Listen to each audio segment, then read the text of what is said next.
You're listening to the Valley College Connection podcast, where John Kawai and Scott Wigan, two Valley professors, engage in a conversation about success with educators and students. Each week, they'll sit down with a different guest to find out ways each of us have had to plan, persevere, and overcome to be where we are now. The show will also highlight resources and services that are working to make a difference at Los Angeles Valley College. John and Scott believe that all of us and the college itself are a work in progress. And in this podcast, they'll explore on a more personal level how the community can work together to support each other as we move forward with our goals.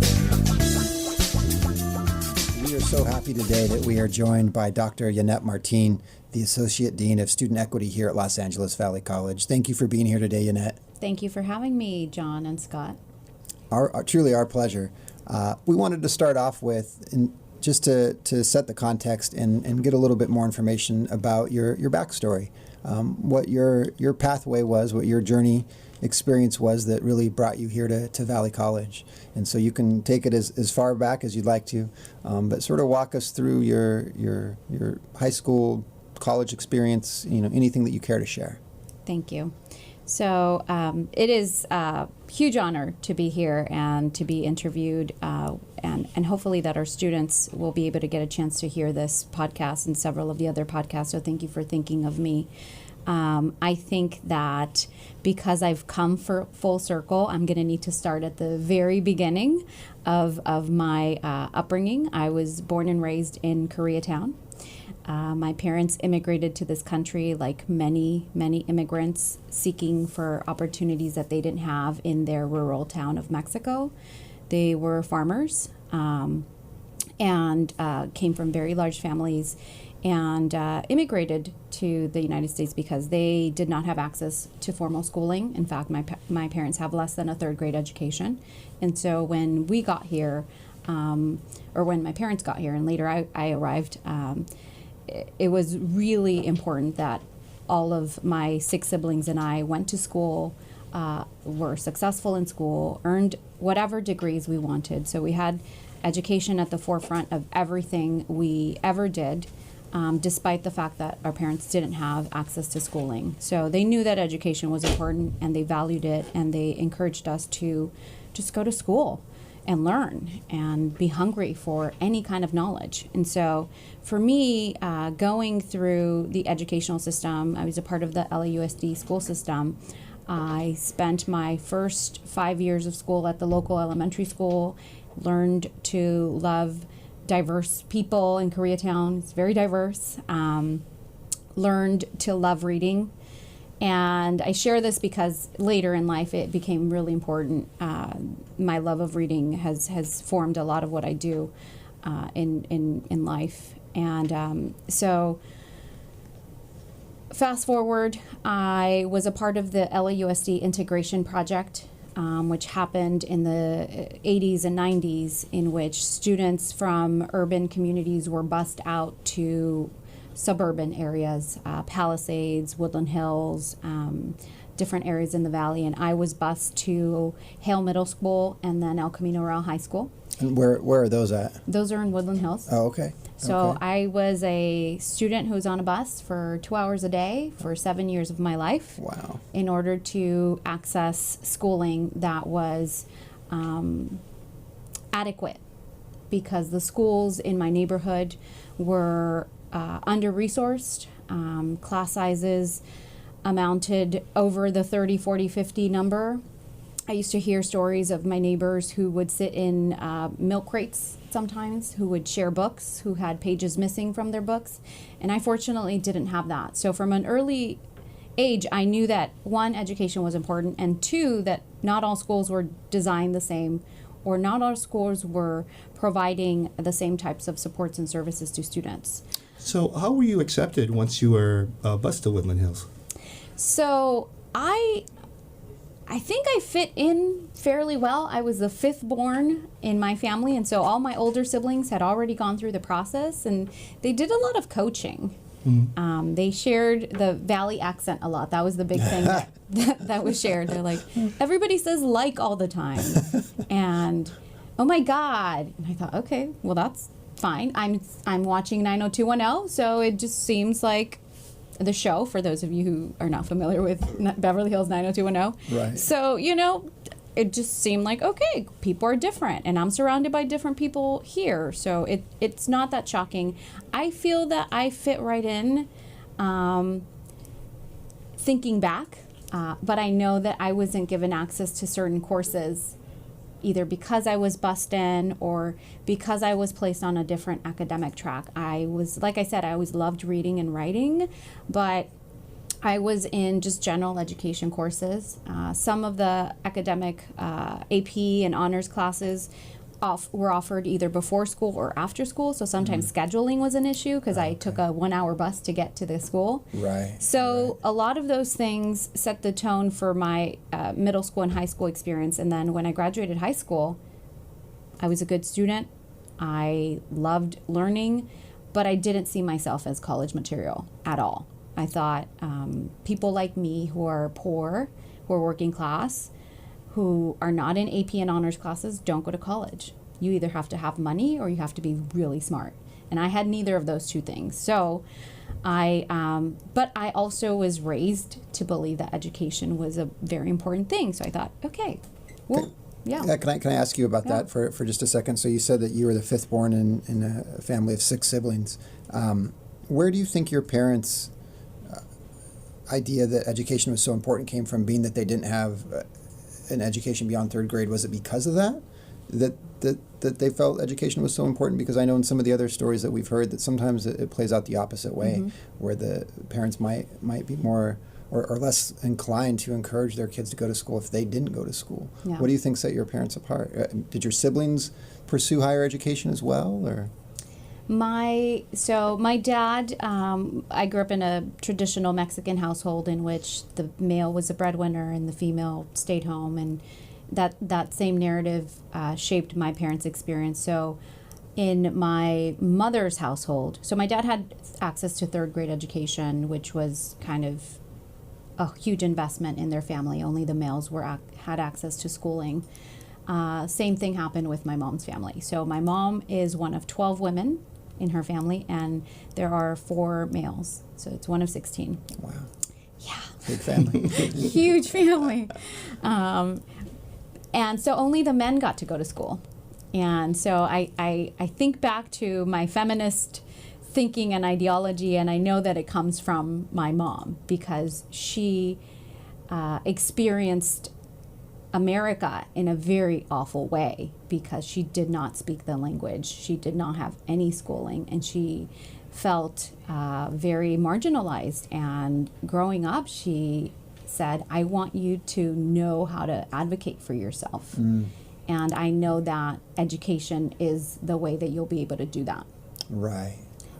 So, and being that my mom was a stay-at-home mom, and she really had to figure out how to navigate educational systems and had to advocate for us before we could for ourselves, she really was instrumental in that. And she on Saturdays, every Saturday, we would go to the public library because it was, I now think about it as free daycare. 'Cause, I mean, she was home with 7 kids every day. So I think it was that. But it really worked out because we all developed an affinity for learning different things. We're all very different. I have a brother who's a math teacher and has been doing that for over 15 years, and he loves it.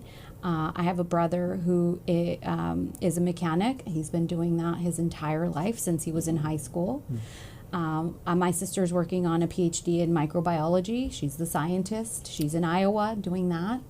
One of my brothers has spent his entire life working at health food stores, and he's very much into health and providing good food for a healthy living. And another brother who does construction, and he's been building casinos in Vegas for the last 20 years. So we're all very different. We've all honed in on our craft and invested on it, and so yes, some of us have gone through formal schooling. Right. I came to community college. That's where it all started. I like to tell people that I'm a beauty school dropout because when I started college, I didn't think I was smart enough, and I didn't think I had the money to go to college, but I did know that I loved Gwen Stefani, and I really wanted to have an opportunity to do her makeup. This was in the 90s, late 90s. So I said, if I could be Gwen Stefani's makeup artist, I would be the happiest person on earth. That would be the best career for me. Right. So I went to Trade Tech. Okay. I tried enrolling in their cosmetology program, and because I wanted to be Gwen Stefani's makeup artist. So if Gwen Stefani ever hears this, I'm still interested in doing her eyeliner, But so that's what it started. And had it not been for a counselor who to this day has been a mentor for me, had it not been for him, I don't think I'd be where I am today.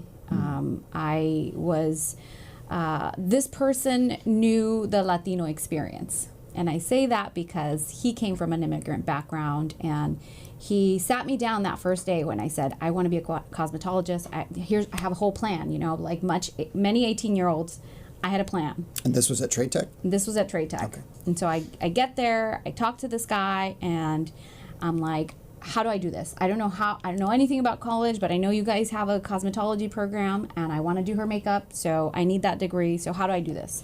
And he was like, whoa, okay, well, let's get to know you a little bit. And I'm like, this is so weird. Just help me get to Gwen Stefani. And he sat me down, got to know me, got to know a little bit about my history, knew a lot of the busing of students experience, knew that context. And he said, you could, what else would you like to do in your life if it weren't Gwen Stefani's makeup artist? He's like, because, working in Hollywood, like, I don't know. And doing makeup, that's fun, but you can always have that as a hobby. That doesn't have to be your career. And I thought, I can't even imagine what else I would do. I haven't had a minute to think about that. Right. But he said, what are your other hobbies? I'm like, I love reading. I love to read. Put a book in front of me, I will read it. And I love that it just transfers you into any other place in the world. So he said, you don't have to change your goal right now, but I want you to take a class at your local school, which is City College, LA City College. And so he said, just take a class, test it, no commitment, go test it, make sure it has a lot of reading, and then come back and we'll chat. And if you still want to do the cosmetology thing and go find Gwen Stefani and do her makeup, we will get you there. But first, I want you to give yourself this opportunity. And I thought, no one's ever done this. No one's ever sat me down, asked me what I want to do, asked me about my family, none of that. So sure enough, I said, okay, well, I don't know this guy, but he seems to know what he's doing. So I showed up to LA City College. I took the assessment test. I placed in English 28, so I was in developmental education. Okay. And for the first time in my life, again, I grew up in Koreatown, went to school in Woodland Hills, a predominantly upper middle class, a white neighborhood. The first time in my life, I read a Latino author in English 28. Wow. And my life was transformed. I read Black authors. I read Asian authors. I read about kids in communities like mine with gangs and working class families and having to deal with issues about paying bills and not just Romeo and Juliet and this romance, Right. And so I saw myself in the curriculum and I thought, well, if this is college, then I think I can do this. Right. And I want to do this. This is exciting to me. So that totally switched my trajectory. And from there, that counselor connected me with a summer program called the Summer Intensive Transfer Experience, which we now are at Valley. We're partners with the UCLA Center for Community College Partnerships. They're the founders of that program. And I went through that program and I learned that people like me who are low income, first generation, women of color can go to places like UCLA and can be successful there. And there's people who believe in people like me. Right, right. And that blew me away. And so from there, it was like the floodgates were open. Like there was no barrier. I could dream as big as I wanted. And I had people who believed in me and who would support me. And if they didn't know how to get there, they had plenty of friends who they would call and say, hey, can you talk to Llanet? And she has questions about this thing. So from there, I went to UCLA. I transferred to UCLA. Okay. I was a communications major. and still thought I wanted to work in Hollywood and do something with that. But I soon became very involved with education initiatives. I started doing outreach. I started working for this summer program, and I started talking to other community college students and saying, hey, you too can transfer. You too can come to a place like UCLA. And my love for education just started there. So I started doing more research, and I started learning about some of the policies that made it a little bit hard for some students to see themselves at places like UCLA or to see themselves as academic. Right. And when I graduated high school, I realized, well, I don't want to work when I graduated college, I realized I don't want to work in Hollywood anymore. I want to work in education, but I'm not really sure where in that whole spectrum of education. What was your major? So you transferred from City College to UCLA. What did you transfer as? I was a communication studies major. Okay. And then once I started kind of divorcing myself from the notion of working in Hollywood, I picked up the education minor, and I started learning about some structured inequalities that are designed in a lot of our educational institutions. Why I was in a bus for an hour every day or 2 hours every day to get to a school that had proper supplies and educational infrastructure for me to learn, and my peers in Koreatown didn't. Right. I started learning about that, and I thought, wow, that sucks. That's not right. That shouldn't be in place in this great country. And so I didn't know how to address it, but I thought I need to advocate to change this. And so I went on and I worked for an elected official. My first job after college was working for, back then it was Congresswoman Hilda Solis. She's now one of our county supervisors. And she, another great role model, a woman who was the first in so many different things in her career. And she said, you can change things.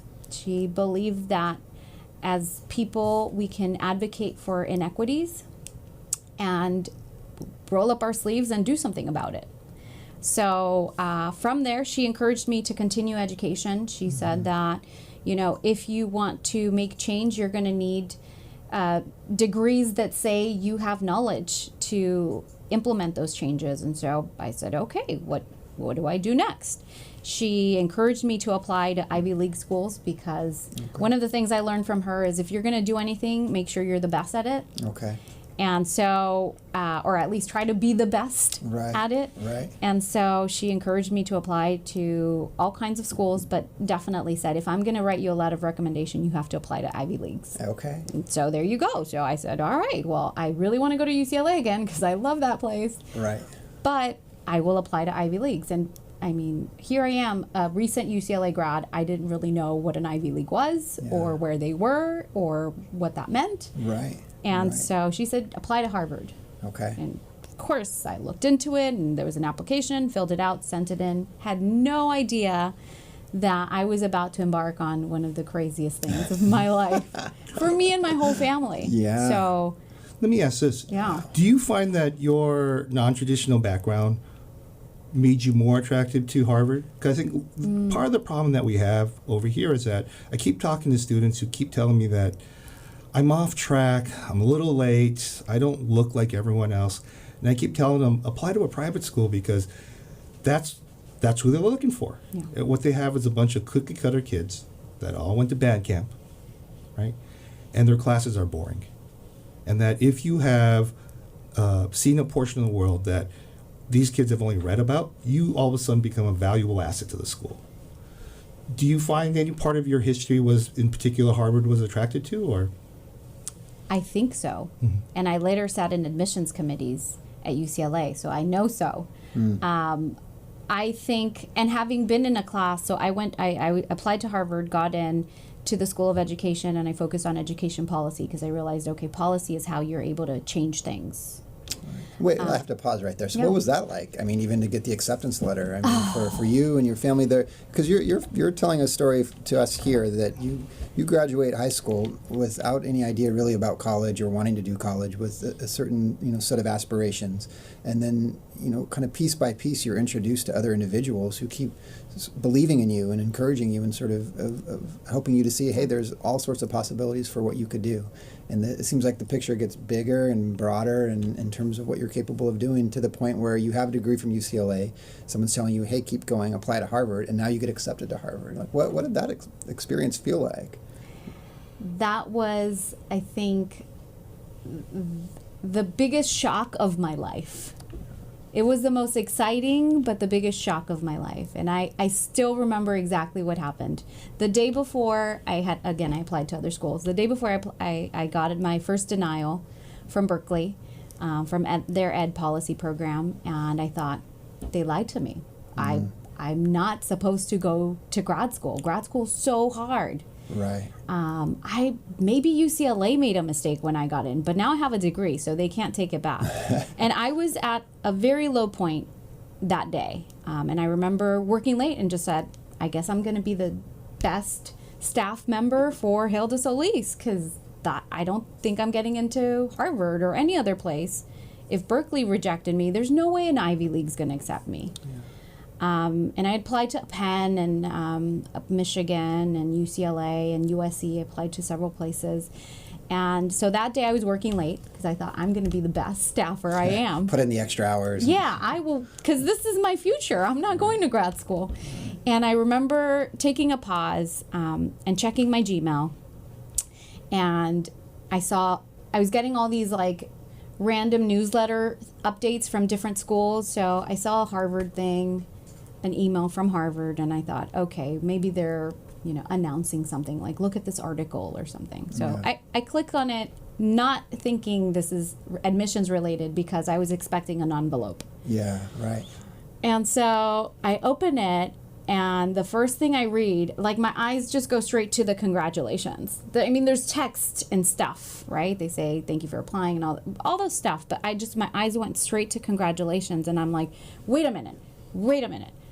And I go back and I start reading every word, and I don't remember what the words are, but I remember going back and thinking, like, congratulations for what? Like, I suck. I'm not going anywhere. Like, I don't know what you're congratulating me about. But finally, I read through it, and I just remember feeling like, I can't even say that it was an out-of-body experience. It was really, I started crying, and I got up, and apparently I lost all my color. Because when I walked over, the only other person in the office was my district director, and I walked over to her and I said, I think I just got into Harvard. And she's on the phone with one of her children, and she says, honey, I have to let you go. So she hangs up her phone. She comes to me and she's like, what do you mean? Like, what do you mean you just got into Harvard? And I'm like, it's on my email. I don't know. And so we had this moment, and we cried together, and I couldn't contain any emotion, happiness or anything. I didn't know what it meant. Yeah. So I go home. So finally, she's like, go, get out of here. Stop working late. You're not going to be the best staffer ever. So she kicks me out, and I go home, and I tell my parents. But my parents, again, they don't really understand what Harvard is. Right, what Harvard means. What it means, right. Harvard. Yeah. And so, funny enough, I was waiting on all my other schools to come in, and Harvard's expensive. I'm not going to say it wasn't. But as I was waiting on all the other schools to say yes or no, it was still there, but it was not like, oh yeah, that's where I'm going to go. Okay. It was more of like, okay, that's cool. I got into Harvard. But I really want to go to UCLA, or I really want to go to a school close to home.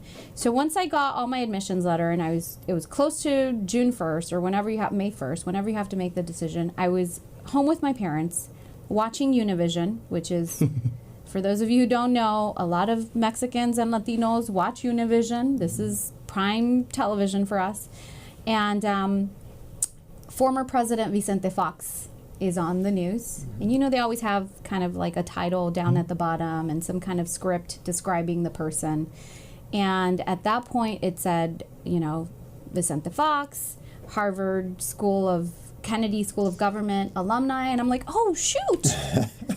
Dad, did you know? And my dad's a big political junkie, and that's how he and I connect. And I said, this guy went to Harvard. Right. And it didn't register to my parents until I said, remember the school I got into that we're still like not sure I'm going to? Right. That guy went to Harvard. That's pretty cool. And I just said it as like a statement, like, oh, an observation. And my dad looked at me and said, wait a minute. You got into a school that Mexican presidents go to. Yeah. You're going to Harvard. I don't know how we're going to do this, but that's where you're going. And I remember that moment because I think part of it for me was I'm waiting to see if I can go somewhere close to home. Is Yeah. one of 7 children, none of us have ever left LA to go to school. Okay. Right. I was the first. And so for me, it was also some fear of what am I going to do 3,000 miles away and how am I going to survive? And I'm going to get homesick and maybe Harvard made an error or it's going to be really hard. And all those things were true.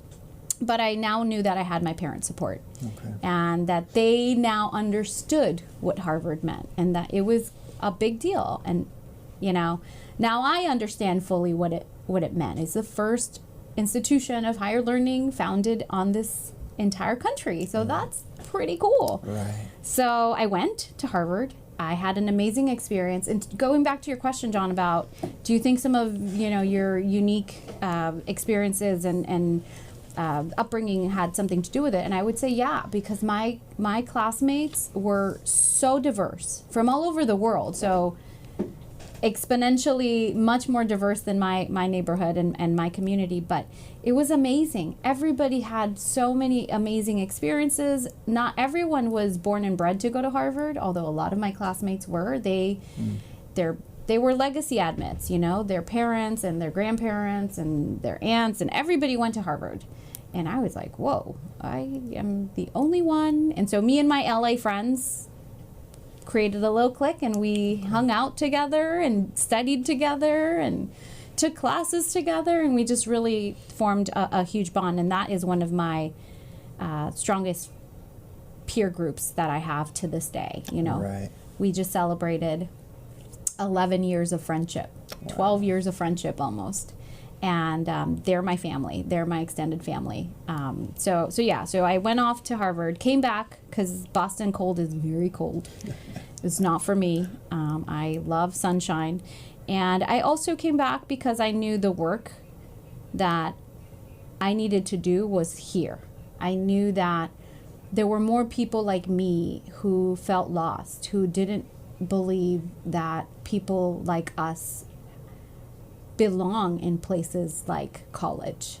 And that was the thing that was still driving me. So I came back, I connected with my UCLA people, and I started working there again. Can I pause you for just a second? How long were you at Harvard for? What was the program? It was a 1-year program. It was a 1-year expedited master's program, Okay. focusing on education policy and management. Okay. And I learned more about the inequities in educational structures and how they have recycled themselves over centuries. And so I thought, well, again, I know that there are inequities in schools that I've lived and I've seen, and I want to do something about it. Right. Now, when you were at Harvard, you've mentioned a couple times in telling your story here that there were, it seems like, sort of seeds of doubt as to whether or not UCLA made a mistake or Harvard made a mistake. Was there a point at Harvard when you were taking the classes there as a Harvard student that you felt like, you know, it's not a mistake? Like this is what I'm supposed to be doing. I'm obviously more than capable of doing this. Did you have a moment like that at some point where you had that kind of belief? I had both. I had moments of, oh my gosh, they're gonna find out that I'm not a legacy admit, that my family didn't come to Harvard. And once I mentioned my LA group, all my LA friends, we were all the transplants who were first generation college goers. There was a group of about 15 of us. Several of us went to community college, transferred to any institution in California, and then had the same narrative. We had mentors who encouraged us, who believed in us, and who said, you can go to all these places, go, apply. Mm-hmm. And so when I got there, that was my support group, and those were the people I would turn to when people questioned kind of the narrative that I would bring in. Because I would bring in a lens So I'll give an example of one of the things that has had a lasting impact. One of my classes was around education policy specifically. It was a policy class looking at the structures of education and the different programs out there and how they help or don't help students. And one of the issues that was brought up in this class was around, students whose families don't value education because they didn't go through it. Right. And they were talking about Latinos not valuing education, and clearly we don't value it because we don't send our kids to private school, and we don't support our students when they have to go to the library, late after hours, and some of that is true. I know that some of my peers had issues with their parents saying like, hey, I'm going to be at the library till 10 o'clock tonight. But what I felt was missing was that maybe these communities just don't know how to navigate these spaces. Right. And there's a disconnect there. And I kept sharing the example of, well, my parents didn't go to school. They don't know what I'm doing. They can't tell me about an advising session or a student ed plan or financial aid, but they want me to be here. So can we agree that the value of education is there, but maybe they just don't know how to guide me in getting from point A, and the importance of all these different players in being successful.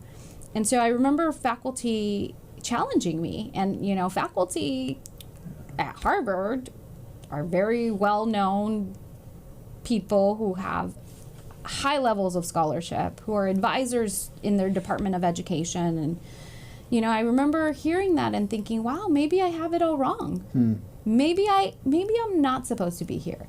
Maybe I'm advocating for an experience that only I know, and no one else can relate to that. And, of course, my peers, who were often silenced by the professor, came to me and said, of course, yes, this is me. This is my experience. Right. The same thing. My parents don't speak English, or my parents immigrated here, or they were refugees in this country. And, they said, go to school, but I don't know how to help you. And, my parents are holding down 2 and 3 jobs to help me be at Harvard now. And they don't know what I'm doing, but I have to do well and show them that, with A's, because that's a good benchmark or reflection of you're doing right.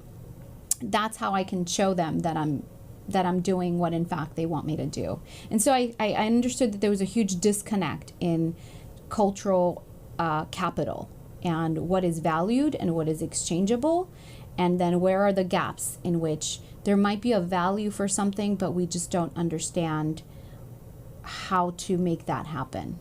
Right. Wow.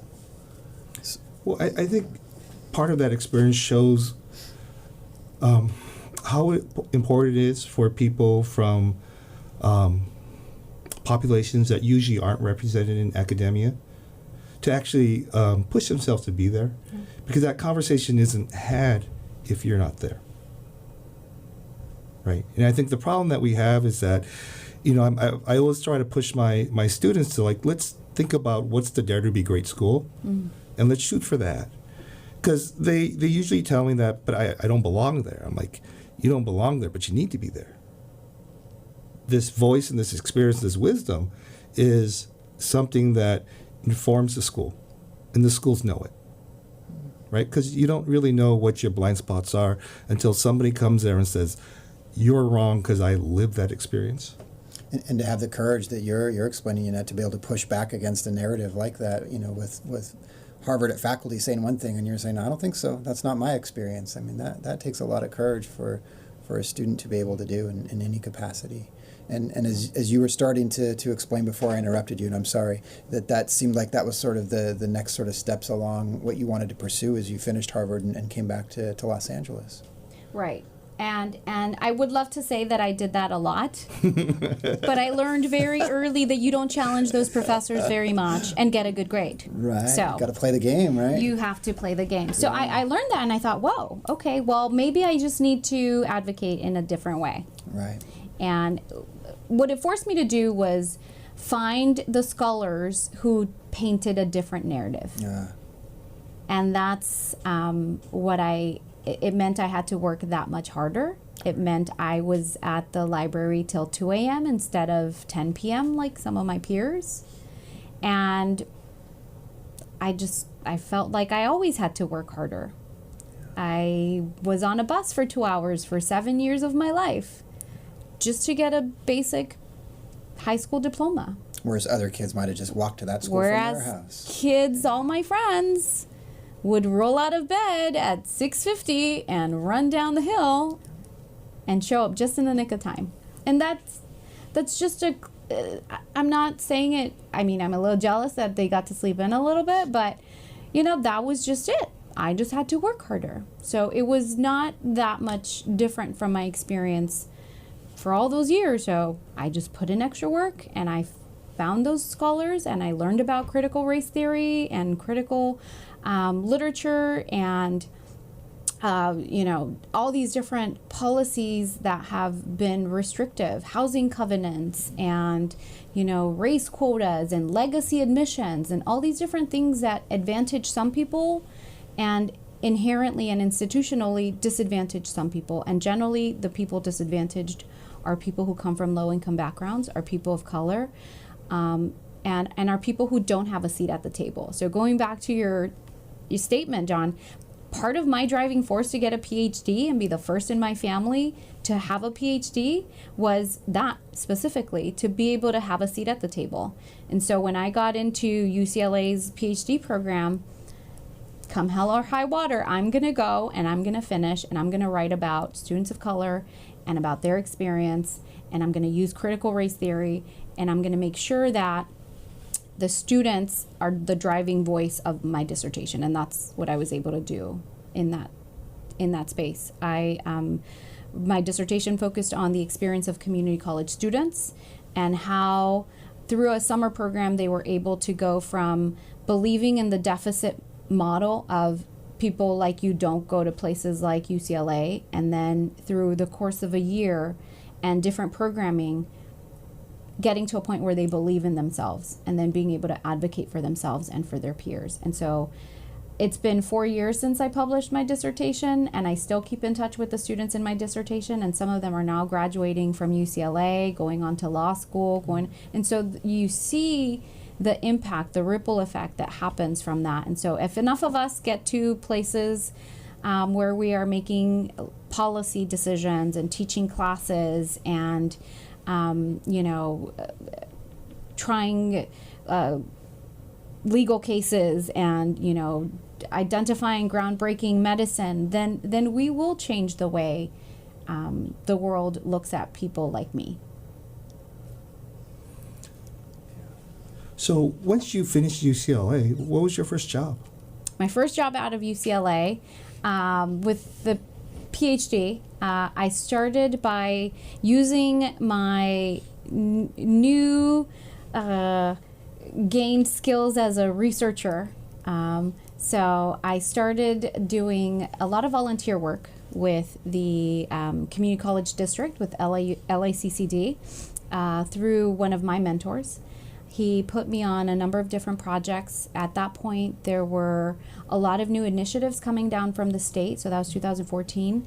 The state had recently passed policies around student equity, around student success and support programs, our new matriculation policy, around the workforce investment. And so any work group that had a need to help translate policy and research evaluation, he would put me on that project. Yeah. And so I spent a good 6 months working on different projects and getting the lay of the land of, what are the different policies impacting community colleges today.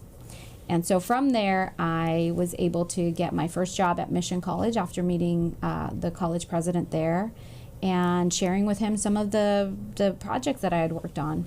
So I was hired to work with the Dean of Student Support Services there and help develop an implementation plan for 3SP and how to capture and evaluate that. And fast forward 8 months, I applied to this position as a student equity coordinator and got that position as well. So I want to emphasize the point that you made, which I think is great. So you had a PhD, you went to Harvard, and your first job, you volunteered. yes. Yeah, and I think that's a conversation I try to have with my students, that if you want to dare to be great, if you want to define what it is you want to be, at some point, you're going to have to do some free work, right? Because a lot of times people just can't see you in that role, and that role may not exist. You may have to be great at something, at a job that doesn't exist, and you show people that this job matters. And I found that my advantage also, that, all the way through my career, I was always willing to work for free if it led to something, if I could showcase that something I really cared about, right? Mm-hmm. I could be in something I really cared about. And I think that's a really great example of what that's true at every level. Yes. Right? Yes. So once you came over here, what's your responsibility here? So before I get to that one, because Okay. I love the example of volunteering, and I have to share, because I hope that students hear this, and being from a working class community in which volunteership happens, service happens. I mean, I grew up Catholic, and there's a lot of service in the religious side of our lives, and there's a lot of volunteerism and fundraising and all of that happens, but sometimes we don't draw the connection to our professional life. And so for me, trying to explain that to my parents, I'm going to go be somewhere for 10 hours, give them free labor and not get paid, was an interesting conversation. Especially after all this education. And so Especially at this point, you are now Dr. Martin. Yeah. I'm going to go volunteer. Yeah, I'm going to go volunteer because I stand behind this work and I know it matters, and I bring something to the table that this work group needs. So, so having that conversation is really important, and being able to do some of that translation, that cultural translation. I was able to explain to my parents that I was working on really important projects, and that because I would show my peers that I was capable and had knowledge and experience and abilities that could benefit in this work, that someone would hire me. And of course that happened, and it has happened even before this example in other times, but it was hard for them to see that and to understand it. And so I still don't have an answer for how to have that conversation, but it was really about just trusting the process and having the conversation and not dismissing my parents' kind of resistance. I just don't tell my parents. Yeah. They just don't know. They just don't know. They just see me work and they think I get paid for everything. And my wife has just come to accept that. Yeah. That if I want to do interesting things, Yeah. right, the first few bits, it's going to be free. But I've had enough experience where she sees that every time I do something free, I showcase I'm able to do something, that at some point someone starts to give me more money. Yeah. So my career has always been accelerated because I do that. So what do you do over here? So what do I do at Valley? So now I said I started as the coordinator overseeing our student equity plan, and that was in 2015, end of 2015. And since then, I've now been promoted to associate dean.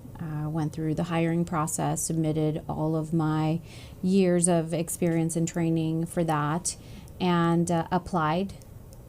Went through the whole shared governance committee, got a final interview with our college president, and was selected to continue to oversee the student equity efforts. And as they told me, you've already been doing this work. So what does the student equity efforts entail?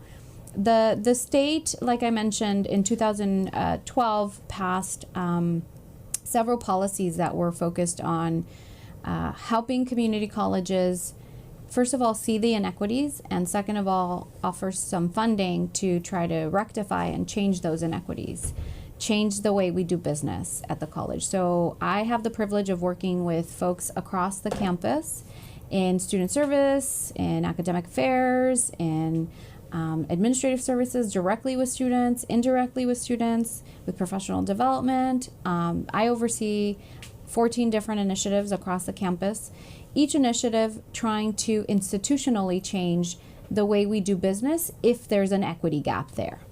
So what are some of your big successes then on campus? I think the students are finally finding a place where they see themselves being advocated for. And I say that having just come from selecting 5 students to go on a historically black college tour. And the last few days I've spent interviewing them and asking them, why do you want to go on a historically black college tour? What kind of information do you think you need to be able to excel in your career? And all of the students that I interviewed said, you know, I just want to be around faculty and students who believe in me, who are ambitious like me, who look like me. And even though we might have different perspectives and opinions, which they will, and they recognize that, they're like, this is the South. It's very different from California. But to be around highly successful people who see me as a possible high success, and who also look like me, and who understand some of those cultural norms. They're like, I've never had that. And several of them have made the same connection with, I had my first black professor when I was in college. I went 12, 13 years of school without ever seeing myself in the curriculum. I'm hungry for that. I want to see myself in the curriculum. And so pretty much all of them have said that. And so I just finished selecting the 5 students and giving them their congratulations letter earlier this morning. And they're so excited to not only do that, but come back and mentor other students who were lost. Because all of these students that I've interviewed, the first year or 2 said they were lost. Yeah. I tried this, I tried that, I tried different majors. I just didn't believe in myself, you know, and some of them are first generation college goers and some of them are not, but they just expressed that the fact that they couldn't see themselves in the curriculum and that they didn't have someone actively telling them, I believe in you, let's do this together, that it was hard for them. And so now they have this opportunity to go be in a space where everybody is invested in them, believes in them, and knows that it might be challenging at times, but that they're a worthy investment. And so they've found this voice. So I would say that's probably what I see as a big success, because students are finally finding a place where they can see themselves supported and reflected. And so that goes to, one of the other things I get to do in my role is I oversee the Mosaic Center. The Mosaic Center houses our Dream Resource Center, our Black Scholars, and our veterans. And so these different groups have very specific needs with folks who understand their experience and who can relate to them culturally or can relate to their experience as a college student who has a different trajectory or who might have some financial challenges or who might have post-traumatic stress because of being a military veteran. And so there's targeted decisions that go into the programming in these spaces so that we're not doing the same for every student in these spaces. We're doing what we believe and including the student voice as much as we can in providing them services, connecting them with resources on campus and off campus. And where's the Mosaic Center located? The Mosaic Center is located in the 2nd floor of the Student Services building. Mm-hmm. So right next to EOPS, right before you get to the bathrooms. And then who should come and knock on the door? Anyone who feels that they want to be connected to someone that can see them. I think it's really interesting because when I think about sort of your arc over here and I think about, what things I really appreciate, what programs that you've done, it's really interesting that you pick these things that are real personal, right? Yeah. That connection that you have with students. Because for me, I think of different programs you worked with. I think the tutoring for disabled students has been really successful, remarkably successful. When I looked at the data for that, the tutoring you provided for the learning disabled students made them pass their courses at the same rate as mainline students without disabilities with tutoring. Right. Right. That was really, I thought, a big boost to this college. And I think the other thing is that you were also the person who helped fund Stat 100, mm-hmm. which allowed a lot of students to skip taking all those algebra courses they didn't need and take a pre-stat class and go directly to stats. But I think it makes sense that, it's the personal stuff that we really care about as teachers, right? And ultimately, that it impacts the student. None of us have a job without the students. Yeah. If we're not transforming lives, none of us exist here. But to your point, John, I think that ultimately my job is to steward these state dollars to implement new ways of doing business to work on closing the achievement gap. And Stat 100 and the Students with Disabilities Targeted Math Tutoring are two great examples of how we've partnered with the people doing the work, we've heard the need, and we've funded the initiative, and now we're seeing the results. And I think that data is still preliminary, but it's very telling thus far. The other thing that I like to say that I'm very proud of is, when I first got here, I presented to the equity committee and I said, we need a first-year experience coordinator. We need someone at the beginning when our students come to us, and I know they're going to be lost because it's the first time they've ever done college for most of them, especially our recent high school grads. And we need to teach them what it's like to be a college student. It's our job. They should not know how to be a college student if they've never done it before. I think that any one of us who's done something for the first time in our lives, it's going to be hard at the beginning. It might be overwhelming, and we might need some guidance. And so it's our job to teach these new students how to do that. And now that we have this first-year experience coordinator, we've worked together, we've developed our Guiding Your Path to Success, our extended orientation. We see the preliminary data, and it is outstanding. I pinch myself when I see it, because to think that 2.5 years ago I presented this idea, now it's been implemented, now we're going on our second summer, we're planning for our second summer to bring in students, to put them through an extended orientation, to teach them that first of all they belong here, that people like them belong here and can be successful, A, and B, that there is a code of conduct, that there are things you're supposed to do as a college student, and you were never taught how to do this before, because K-12, you are given directives on how to be a student from day one, which classes you're taking, where those classes are, what you're going to amount to, how long it's going to take you, period. As college students, you have a lot of agency in deciding, and if you don't have an understanding of what you're selecting or where you're going, and you don't have a roadmap, how are you going to get there? And so I think that's a great opportunity for us to guide the students from day one, and to also let them know that if at any point they get lost again, there's people with names that look like them, that are friendly and welcoming, and that are going to pick up the phone and try to find the answer if we don't have it ourselves. And that's what we've seen is, I believe, transforming the culture of the students coming to us. Well, I know we're running out of time, but let me ask the question I always want to know.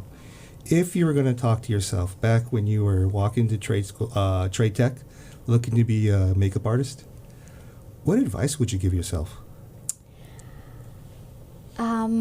I would probably tell myself to trust my gut and to ask for help, because I knew back then that my intuition was telling me different things.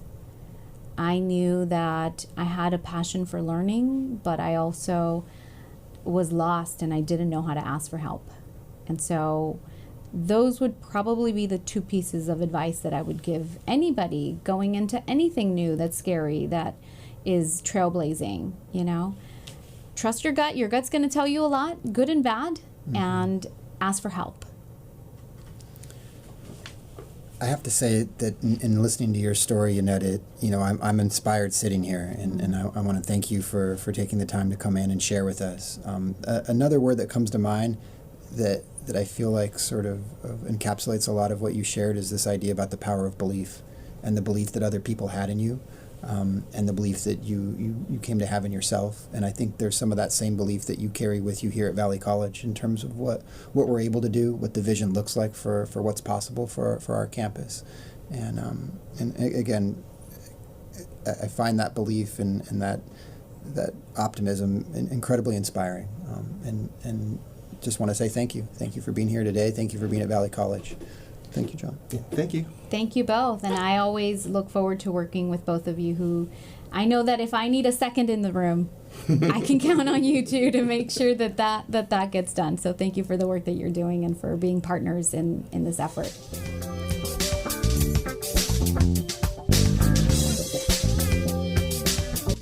The Valley College Connection podcast is dedicated to sharing the dynamics of our community and supporting the fascinating lives of students, faculty, and those in pursuit of college life information. The Valley College Connection podcast is produced by KVCM and supported by the LAVC Academic Resource Center. The content heard on this podcast does not reflect the faculty, staff, and students of Los Angeles Valley College.